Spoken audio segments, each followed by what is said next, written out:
The United States launched back-to-back strikes on Iran, marking a fifth straight day of attacks. U.S. Central Command said the second wave began at 3 p.m. Eastern Time. It said the strikes are once again targeting Iranian military operations, threatening ships in the Strait of Hormuz. Earlier this morning, the U.S. said it also struck a key island in the strait that Iran uses to control shipping in the Persian Gulf.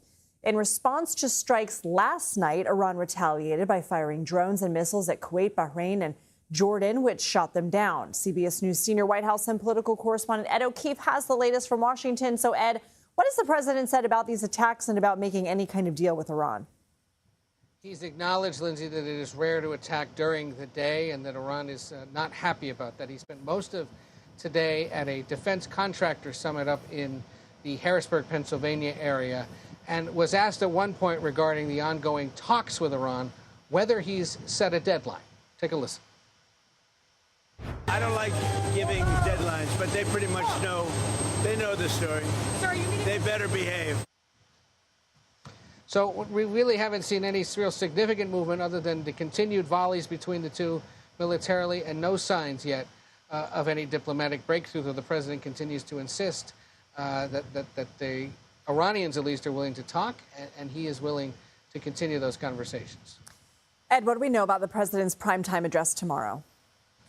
We know that officially the White House is not saying what exactly it is about, but there have been suggestions made and questions asked here and up on Capitol Hill about whether, in fact, it's about his concerns, long simmering concerns about election interference, specifically back in 2020. And this has become now a source of some concern for congressional Republicans who were asked about it today, among others, the Majority Leader John Thune in the Senate saying, I don't like to look back, I like to look forward, and I'm focused on this year's midterms.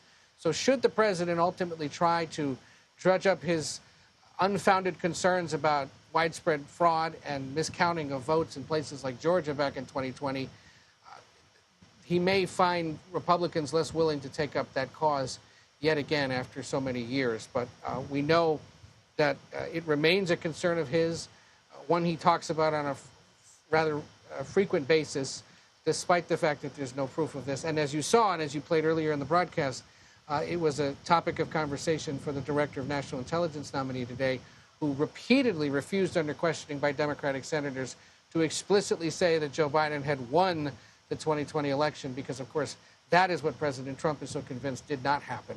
We were with him at the NATO summit last week, and on the world stage, he was suggesting, again, he had won the election fair and square 3 times. He did not. He won it twice. Ed O'Keefe, thanks as always.